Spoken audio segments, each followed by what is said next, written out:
Messi শুধু football তারকা নন, বরং বিশ্বব্যাপী আইকন হিসেবেই পরিচিত। ফুটবলের জাদুতে মুগ্ধ করেছেন সারা বিশ্বকে। বল পায়ের দক্ষতা অতুলনীয় হলেও এবার নিষেধাজ্ঞার মুখে পড়তে হতে পারে এই জাদুকরকে। মেজর লিগ সরকারের MLS অল স্টার্স একাদশের হয়ে মাঠে না নামায় নিষেধাজ্ঞার মুখে ইন্টার মিয়ামির আর্জেন্টাইন তারকা লিওনেল মেসি। বৃহস্পতিবার অনুষ্ঠিত ম্যাচটিতে মেক্সিকোর লিগা MX অল স্টার্স দলকে 3-1 গোলে হারিয়েছে MLS অল স্টার্স, যে ম্যাচটিতে ছিলেন না মেসি। লিগ সূত্র জানায়, ইন্টার মিয়ামি কর্তৃপক্ষ আগেই MLS-কে জানিয়েছিল মেসি ও আরেক তারকা জর্দি আলবা ম্যাচটিতে অংশ নেবেন না, তবে নির্দিষ্ট কোনো কারণ তারা অবগত করেননি। মূলত এই কারণেই বিতর্কের সৃষ্টি।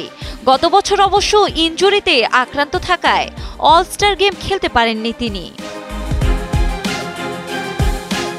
লিগের নিয়মানুযায়ী স্বীকৃত চোট বা চিকিৎসা সংক্রান্ত সমস্যা হলেই বিরত থাকা যাবে ম্যাচ খেলা থেকে, নয়তো ভোগ করতে হবে শাস্তি। ফলে নিয়ম অনুযায়ী দুই খেলোয়াড়কেই এক ম্যাচের জন্য নিষিদ্ধ করা হতে পারে, যদিও এই বিষয়টি এখনও চূড়ান্ত হয়নি বলে জানিয়েছে MLS কমিশনার। আগেও অলস্টার ম্যাচে মেসি খেলতে না পারলেও এবার তার অনুপস্থিতি ভিন্ন সুরি দিচ্ছে, কেননা এবার কোনো চোটের তথ্য না থাকায় প্রশ্ন উঠেছে তার অনুপস্থিতিকে ঘিরে। মাঠের পারফরম্যান্সে কোনো ঘাটতি নেই এই তারকার। চলতি MLS মৌসুমে এখন পর্যন্ত 18 গোল করে যৌথভাবে শীর্ষ গোলদাতা তিনি।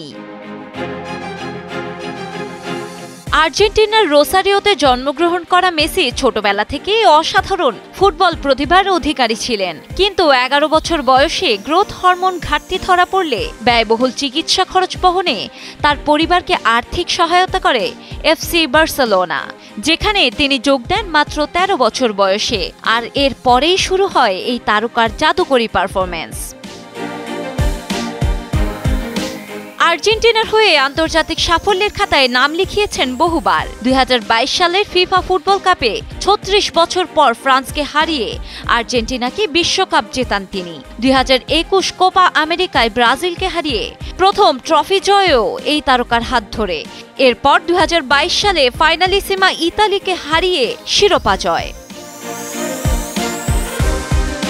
পায়ের দারুণ জাদুতে বিশ্বব্যাপী জয় করে নিয়েছেন বহু ফুটবল প্রেমীদের মন। আর পছন্দের তারকার নিষেধাজ্ঞার খবর যেন ভক্তদের মাথায় অনেকটা আকাশ ভেঙে পড়ার মতোই, যদিও আশায় বুক বেঁধে আছেন ভক্তরা, কারণ সিদ্ধান্ত এখনো চূড়ান্ত নয়।